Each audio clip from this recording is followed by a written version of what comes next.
My name is Tom Chivers. I was born on March the 24th, 1921. And this is my wife, Aileen. We've been married since 1946. When was the first time you went to Stanley? I went to Stanley when I was 7 years old to a rodeo. And that's when they had the first rodeo, I think, in Stanley. And that was 1928. Where was it? Where the rodeo field is. At Rodeo Grounds Ranch? Yeah. There used to be a big half-a-mile racetrack there in the arena. And all the chutes and everything you needed to put on a rodeo there, yeah. Was it during the day or at night? Oh, in daytime. There was no lights, so I had to do it in the daytime, yeah. Did they do it often? I think about 2 or 3 years, and then the Depression hit and people quit coming, so they quit doing it for a while, and then they tried it once more and it didn't pay off, so they just didn't do it anymore. Did you know anybody competing in the rodeo? Oh, yeah, yeah. Bill Bradshaw, who's lived right up here. I remember when he competed, and Pete Grubb, and I guess Pete Grubb was a world's champion later, but not then. Pete Knight, another world's champion, he was there one time. Aileen, did you go to the rodeo too? No, it was 1928. I didn't go to that rodeo that I remember. Yeah, but because I just tell the things that I can remember, and it was about 5 or 6 years old, when I used to start to go to Stanley. When were you born? In 1928, November 28, 1928, 40 below zero in Clayton, Idaho. And my aunt was a nurse, came to attend, along with my Aunt Laura from Stanley. But they didn't think that they could do the job, so they made my dad call Dr. Jensen from Mackey. And he came, and of course I arrived 1 hour before he got there, and my dad was peeved because he had to pay him $75. And I've got the check in the bedroom, I'll show you. Oh my goodness. And they had to tie my umbilical cord off with the plant string, and I said, I guess that's the reason I'm so fond of plants. Yeah. Aileen, you said your Aunt Laura came from Stanley? Yeah. What's her last name? Lightfoot. And she and my uncle Wallace lived in Stanley they were married in June 1929, and they went to Stanley in 1930 and built that little log cabin, if you want to say Main Street along it. It's still standing and very well preserved, it looks like, yes. And Uncle Wallace was a carpenter there, and he, would build coffins for people, in those days if they couldn't get out to get them. I'm quite surprised about the dates, like when my Uncle Tom Ennis died in Stanley, and my Aunt Laura and Uncle Wallace had to get a sleigh with their October, November, December, 6-month-old son, and they had to bring his body to Robinson Bar on a sleigh. And then my dad met him in the old Hupmobile, and they tied him on the back of the Hupmobile and brought him to Clayton to bury him. And I said to my brothers, well, did Uncle Wallace build his coffin? And Jimmy said, no, I know he didn't build it. It was the ugliest coffin I ever saw. But they all had quibbles over who was going to pay for this coffin. So what's your maiden name? Ennis. Ennis. Ennis, Okay. So you were born in Clayton. Yes. And then what do you remember about one of the first times you came to Stanley?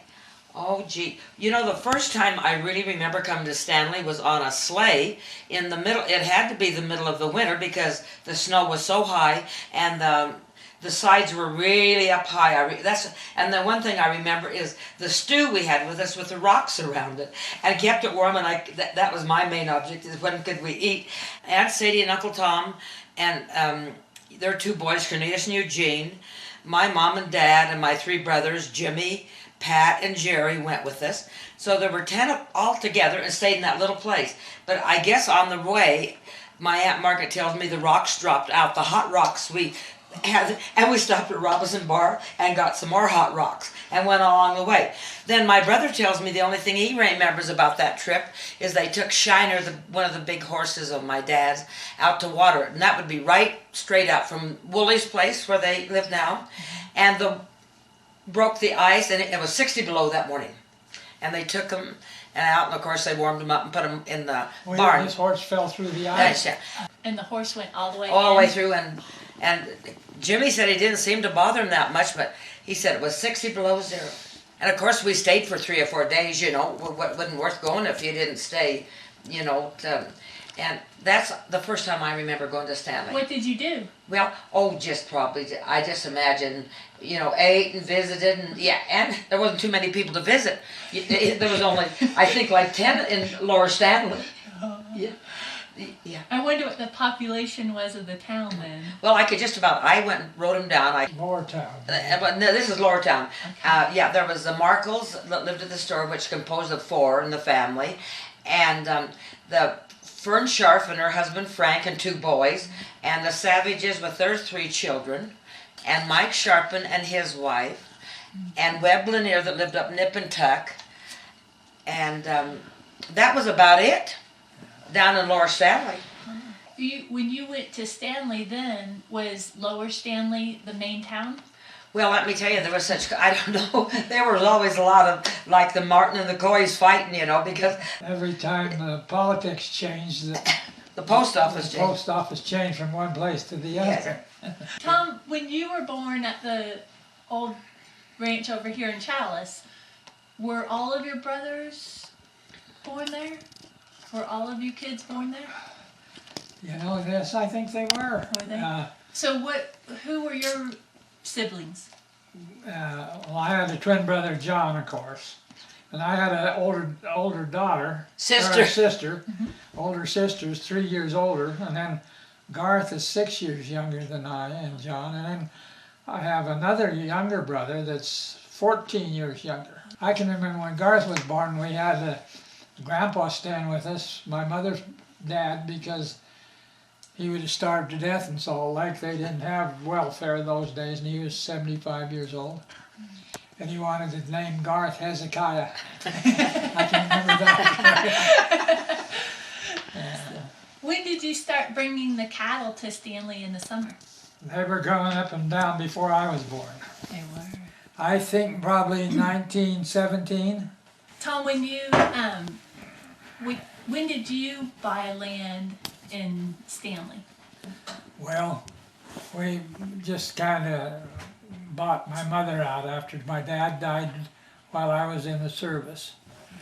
And then we came home, and my brother John was running the ranch, and he didn't go to service. And he said, I've had enough of this. So he left and left me the job. And all the people in Challis thought I'd run him off, but that wasn't the case at all. He was wanting to go. My mother wasn't the easiest person in the world to work for.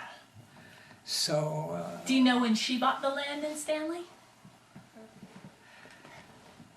Hey, I don't know when. I know Dad bought the Thompson field, or part of the Thompson field, with the Genies. There was 2 of them and one, so we only had 1/3 of it, and they had 2/3. That's the 1/3 that we live on now. Yeah, and what year that was? Before the war. And then what about like the cow camp and where the Well, scale that was house part of is? that was part of always part. The shares in the cow camp was just part of the deal, and when the Chivers was acquired that, I don't have any idea. The Chivers and the Genies were the only ones there 1916. until the Peavies came, and they bought that place down there maybe 37 or 38, but they didn't run cattle, didn't get a permit there till 39 was the first year they ran cattle.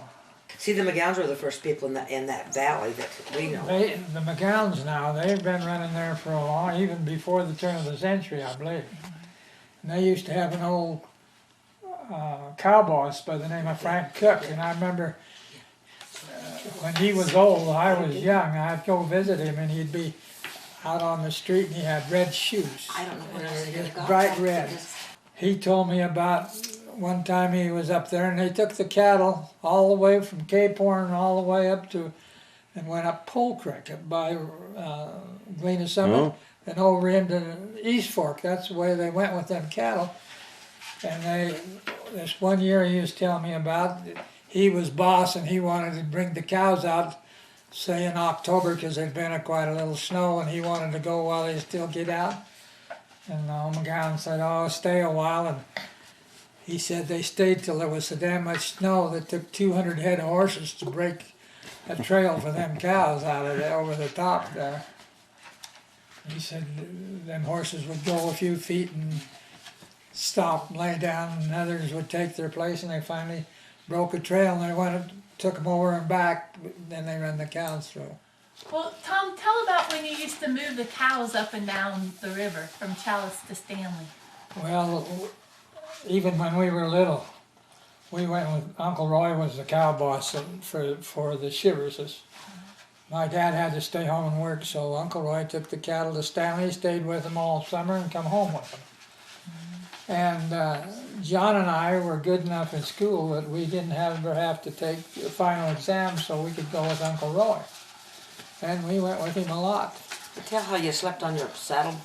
Tell how where you stayed on the ground and slept with your head on the... When we went with Uncle Roy, he had a sheep wagon and a team. And John and I did most of the cow chasing, and he brought the sheep wagon and the team. And he was a terribly poor cook. I can remember that part of it. So we survived all right. But you told me you slept out and had the saddle for your pillow at times. well, that was when I was older. I was a junior in high school, I think this was, and that'd be 38. And we were coming down the river with the cattle, and it had a big snow, so we had to come early. And Uncle Roy called up and said, I'm going to let them go. You guys come and get them. And so John and I and our cousin Buck was 4 years older, went up to get them. And we'd been out all night the night before to a dance, so we was up and I talked Dad Cameron. You've heard us mention Dad Cameron. He had a brand new pair of woolly chaps, and I talked him out of them chaps. We got to the Slate Creek Bridge right there. So this was in like 38 or 39. The highway was there then. And we built a fire, and I went to sleep and burned a knee out of one of them shafts. Oh. Cattle went back up the river on both sides of the river. That was my night herd, and I didn't do a very good job that day. Where did you go to the dance the night before? Challis. In Challis. Yeah. Did you ever go to dances in Stanley? Yeah. Oh yeah, all the time. Where'd you go? Well, there was the Ace of Diamonds, Upper Stanley. Upper Stanley, and part of the time My God, had a dance over in the Rod and Gun, and part of the time in Eddie Murphy's Eddie Martin's place. It wasn't a very big place, but they'd dance in there if there was music. And then they out down at Gateway at Lower Town, they always had a dance down Red there. Rooster. They called it the Red Rooster and the Gateway, and it had several names. And then the Sun Valley rich people used to come over and gamble during the 30s. The 38 and 39, they came and gambled over there in Stanley. I think it was illegal, wasn't it? But why was it? I don't know if it was illegal or not. Those miners at the Yankee Fork Dredge used to come up there, and they had a lot of money. And those old timers up there that would take them for everything they had. Where did they do the gambling? Right. Rod and Gun or Right, anywhere. On the side of the dance. Yeah, the Ace of Diamonds had a bar, and they'd be in there, or Eddie Martin was a gambler, and he always had a game going over his place. My Uncle Wallace was a gambler too, and these people would gamble their houses away, and I don't think Uncle Wallace did, but... Well, my Uncle Lee Kerr owned the Pastime Plume Hall here. She said keep it in Stanley. He owned the Rod and Gun at Stanley a dozen different times. There was Lee Kerr and Perkins from Mackey, and what was that Owen's name from Salmon? And there was one from Ketchum too. Oh, the one you're slave.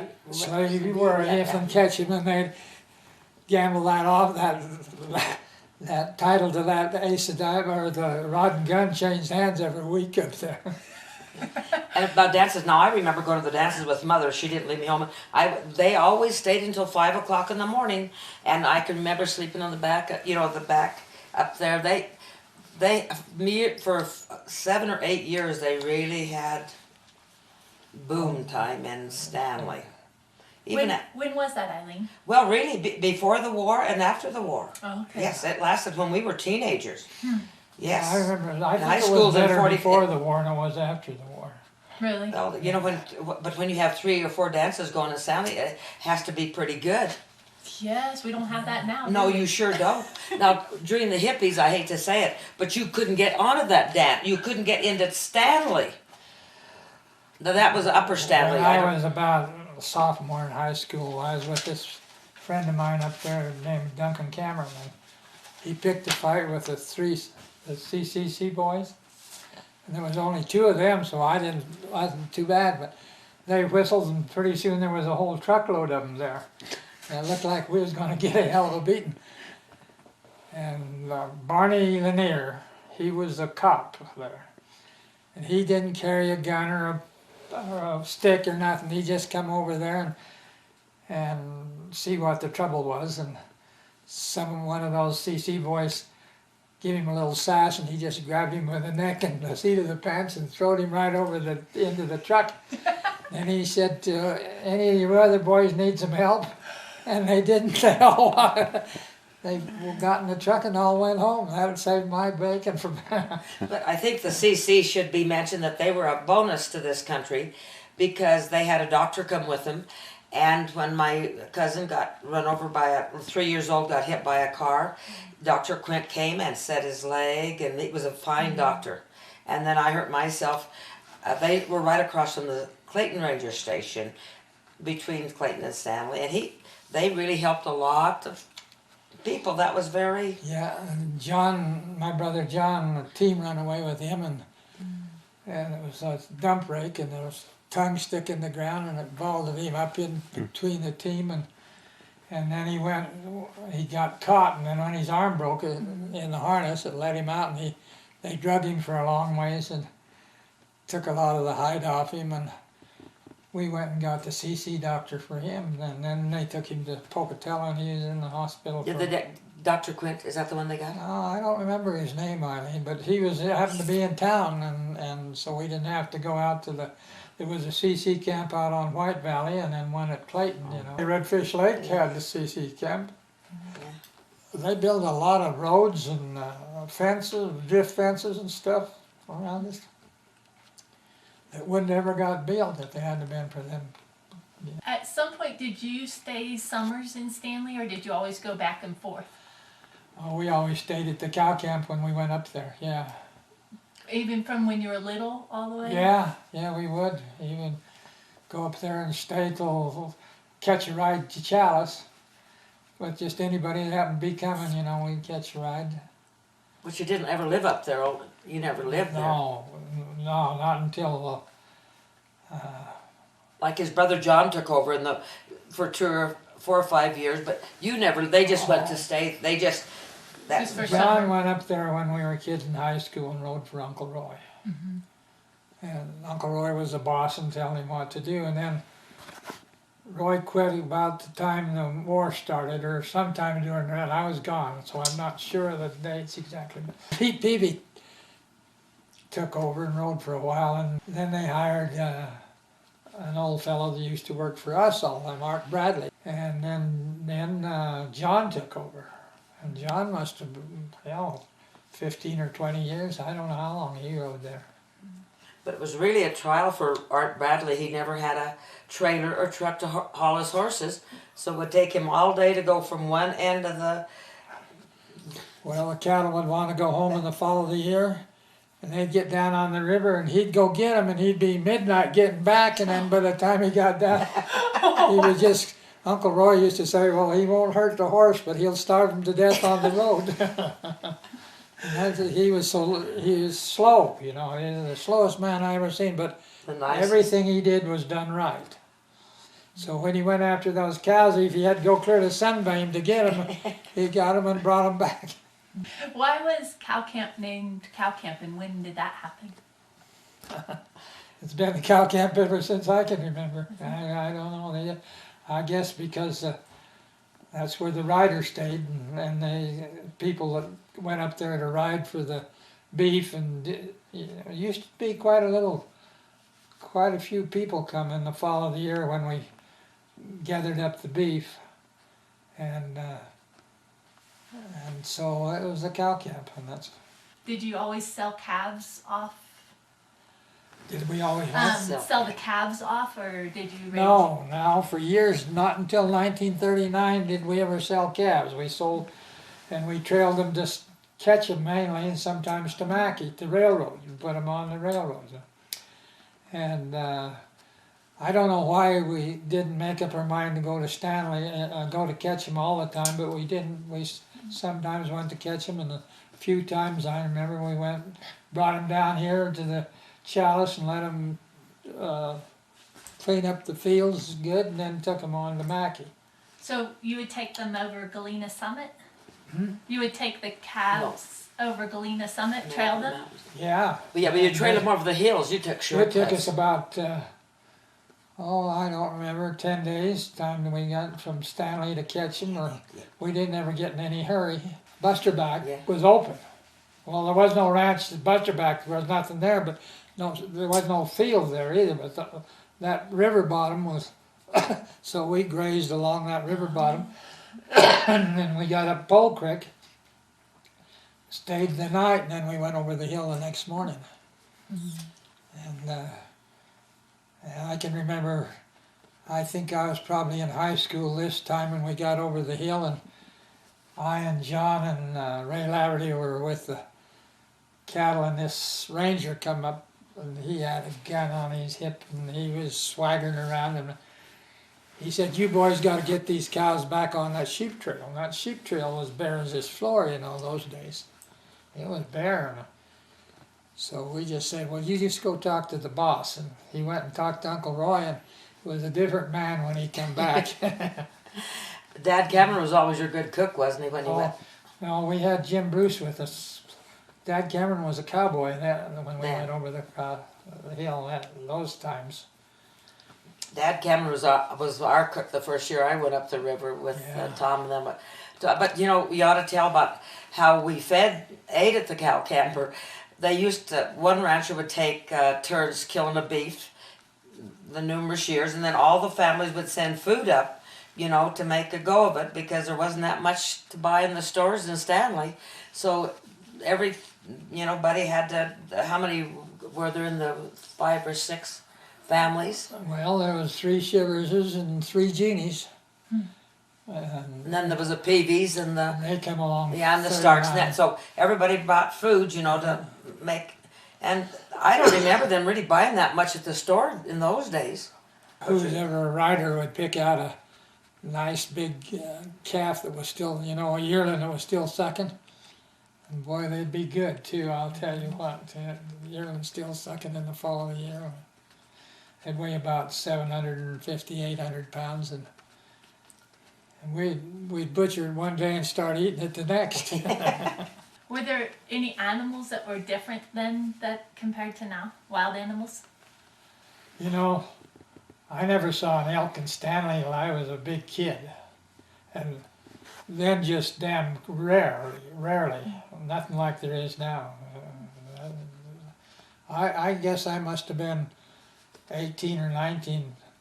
No, I wasn't. I was a little younger than that, and I remember being with my Uncle Slim, and we rode into a little clearing in the timber, and this bull elk had been whipped off in there, and he was on the fight. We rode around him. We didn't bother him. He was on the fight, and that's the first one I'd ever seen there. And I suppose I was about 37 or 38. But then later on, we saw quite a few, you know, especially in the fall when the snow was deep, we'd run into them. Did you ever fish for salmon? I never did. Did you, Aileen? Huh? What? Oh my, yes. Oh, my family. And one time, my dad and a bunch of men, well, I'd say about maybe 6 or 7, went fishing with spears. And guess what? We heard the game warden was in town. So, and they was going after him. And so some of the ladies went and tried to find the guys before they got arrested. And I don't think they found them in time. So they got ticketed. They got taken It was in. illegal to use a spear Yes, in those days, you know. Yeah, it was. Yeah, I guess. Fishing, you could fish for hook, but nobody thought you could catch one with a fucking line those Yeah, days. And once in a while, the steelhead was different than the salmon. Yeah. They'd fish for the steelhead with hook and line, but not the salmon. Oh, I can remember they spawned down just off from the house down at the ranch, and my dad going over there, and I'd go with him, and he'd put on a multicolored red and white flannel kind on the hook, float that down that river, and he'd go right in that salmon's mouth, and he'd jerk, and then open his mouth, and it'd come out. They were pretty smart. They didn't catch very many of them. And they're pretty hard to catch them with. But John and I used to spear them, and we tied the spear would come off the handle, so we tied the spear to our belt, and we'd get damn near drowned a time or two, and then the salmon go down the river, you know, get in that water. We had a place where the river split and went around an island, and then there was a salmon bed there. And And I went and stayed in Stanley with the camels when they were putting the road through. And the camels lived in the old hotel. This in all the old pictures, you know. But it was very dilapidated. But there was about maybe 6 rooms. But oh, that was fun to live in a ghost house like that. When was that, Aileen? Well, I was trying to think that it had to be 1938 and 39. Yes. Because that's about when the road went through, wasn't it? yeah, somewhere along there. Yeah. I don't remember. It's just funny how the dates elude you. But I can't. My Uncle Wallison went over, because he was a carpenter, went over to help build the Sun Valley Lodge. And he went in about 1939. So what I imagine it was 39, because I wouldn't have been staying with the camels up in I'd been staying with my aunt, is what. What I can't believe is that how many saloons they had and how many dances they had. You know, to support all that. So how many saloons were there when you were there? Was the Pioneer Club around? And... Well, I don't remember. Oh, the Rookavinis were, because I remember Mrs. Mahoney said that. Rookavini is where the casino club was.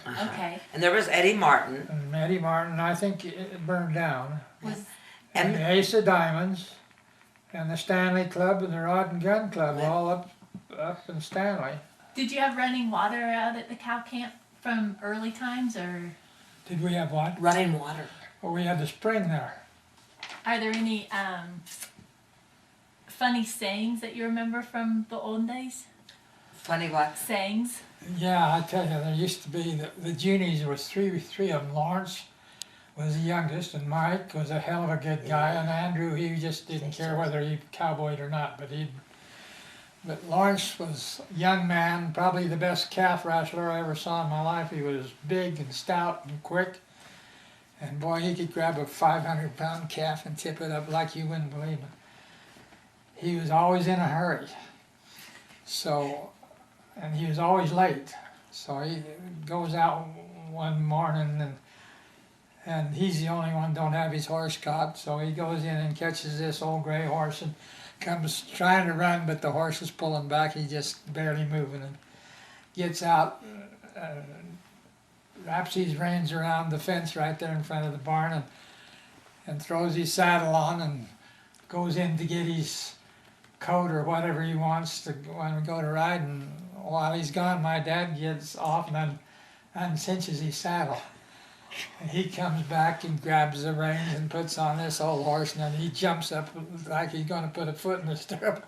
And off comes the saddle. Well, he knew who did it, right? What about the time your dad nailed the saddle to the fence? Oh, yeah. That wasn't that a dirty That trick. was at the same time. It was already nailed to the fence. And this The same horse, guy? Jimmy, oh, yeah, and he Come comes along. running out to get his saddle, and he grabs a hold of that saddle, and it's nailed to them big logs. And, well, he took it pretty good, but him and Uncle Roy didn't get along at all. He was always throwing rocks at Uncle Roy. Yeah. Well, can you imagine? Tell about the time Peavy and Uncle Roy threw rocks at each other. That just Oh, they were growing they man. got in a fight. Now this is during the war, and all I did was see a picture of it. But somebody had a camera and took this picture, and Like to they get- got in a fight. Peavy's bought the McGowan iron, and they had the wattle that cut up and hung over like this on the brisket. And that was the TJ iron all till my life till then, and we had to change because the Peavy's bought it with the McGowan iron. So they had first right to it, so we quit using it. But anyway, Uncle Roy and Pete Peavy got in an argument over whose cow this was because it had this wattle on it. And I don't know whether Roy hit Peavy with a rope or whatever happened, but Pete Peavy grabbed honest to God, that post was that big around. I don't know how he could even handle it, and he was after Roy horseback, and both of them horseback with this post. But he couldn't catch up, so it never happened. Nothing ever happened. Did you ever race horses? Huh? Did you ever race horses out there? Yeah, John and I had the two best kids' ponies in this whole damn country. We when had we the were best kids. horses all the time, did you? We did. We had good horses. Yep. And then when I'm maybe 8 years old, why my dad, a guy coming through the country with a thoroughbred mare, she had a foal right here in town, and the mare died. I guess she bled to death or whatever. So Dad traded him a balky workhorse for this colt, this baby colt, and brought him down, and we raised it on a bucket. We started out with a little bowl, and he'd drink every 2 hours, every and all night, day long, that colt would, and then we finally got him up to where we didn't have to get up quite so often. But when he got big, why, Uncle Roy took him over. And he turned out to be a hell of a cow horse, and every colt he had, why, they were all better than the mares. This was a breeding horse. This is probably one of the best to ever hit this country. And Mrs. Mahoney came one year and staying over at the rodeo grounds, and she had, what'd she have? shingles that year, yes. Shingles. And she said, would you entertain, she had two people with her, a doctor of psychology. And a Japanese gal that made, porcelain teeth. Porcelain teeth. Well, she said, well, you entertain these people for me because I'm sick. So we did, yeah. We had an old pickup with a cardboard in the right-hand window, and but they went with us every day. We'd be down on the river one day and out to Cape Horn the next. And when this woman left, she said, boy, you got a big backyard. How many cows did you used to run? Well, I had a permit for 232, and so did John. And then when we got together, then we run a couple hundred head in the fields all the time. And we had one damn steer that was just like an elk. He was out in the front all the time, just wilder than hell. And put it in the Oster place. And we were just kids. We went in and went to bed, and God, I remember Jess Pearson knocking on my head. Hey, he said, them steers forded the river and they were going up Thompson Creek. And I got up and saddled a horse and went up there, and I had to go about 5 miles up Thompson Creek to get ahead of this damn thing. God, he was on a run. Yeah. Well, Tom, what branch of the service were you in? I was in the Air Force. In the Air Force? How long were you gone for? I went in on the 5th or 7th of May and got out the 27th of November. And this is 42 when I went in, and 45 when I got out. Yeah, I was a navigator on a B-24. So where were you mostly? What part of Well, the I world? first went to Africa, northern Africa, and then they had already landed in Italy, and they pushed the Italians back far enough to build an airfield, so we were one of the first ones to move over into Italy. And then I was there in Italy the rest of the time I was over there. Yeah. You flew 50 missions. I think tell me you flew 50 missions with very few people. Yeah, I did. I flew 50 missions. I flew 51. I went one night mission just to see what it'd be like at night. Yeah. We had one exceptionally good pilot, which, was really good. And we had a good crew, and they kept their nose, they did their job. And And then I went over there, and they had two navigators in every lead plane, and the Germans were shooting down the lead plane. So we were real short on navigators. I think we had 9 navigators and 22 crews. So I had, what did I tell you, 13 missions before my crew ever flew the first one. And that's kind of the way it was. He was a national navigator, being he could find his way around the mountains. I do think he and John were exceptional. Now Tom can still, we can go any place in the world in which we have been, all but Korea. One time we went to Korea and we didn't know where we were. We had to say one word to get off at a certain place. But we could be in New York City or any place, but he can't find a thing in the house. So, did you two meet after the war or before? After. After? How'd you meet? Sheriff introduced us. Well, but I knew Tom I knew his family. I knew his brother. I went to school with his I brother. knew who she was. Yes, and sir, that's yeah. about it. But we started dating after the war. But we went to all these reunions, and boy, that really opened my eyes. So, Tom, after you got home from the war, you guys got married in '46, and when were your first children born? Tommy was born in 1947, and Peggy was born in '48, and Steve was born in 50. Ann in 52, Teresa 55, Johnny in 59, and Mary 58, and then Roy was born in 1960. Johnny 57 and Mary 58. That's right. Roy in 60. Yes, you're right. And then did all of your kids spend time in Stanley too in the summers? Yeah, they did. They all came. Well, no, they really didn't spend. Tommy spent more time. And really, our kids didn't want to go to the cow camp because it was a lot of work.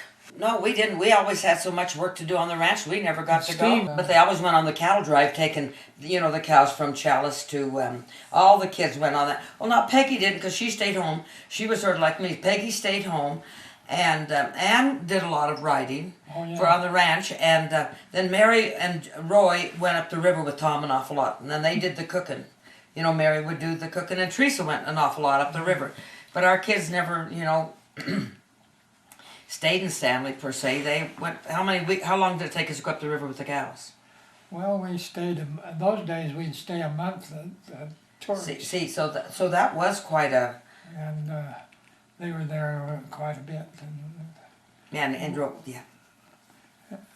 When you stayed at Torrey's, where did you run the cows? Yeah, right around there, from Torrey's down. And up Burton Creek. Both sides of the river. Burton Creek. Yeah. We had to keep them from going to Stanley too early. That was the main reason to stay up there. We had some kind of a deal with Osters that we stayed at their place and up and down the river with whatever, and then we took their cattle to Stanley. And she always fed them. And Mrs. Oster. Well, everybody fed. When they went up the river, they had a place to stay all along the river. And that's the way it was. My dad used to start John and I out when we were kids and say, offer to pay every place you stay and never give us a dime to pay for anything. Well, thanks, you guys.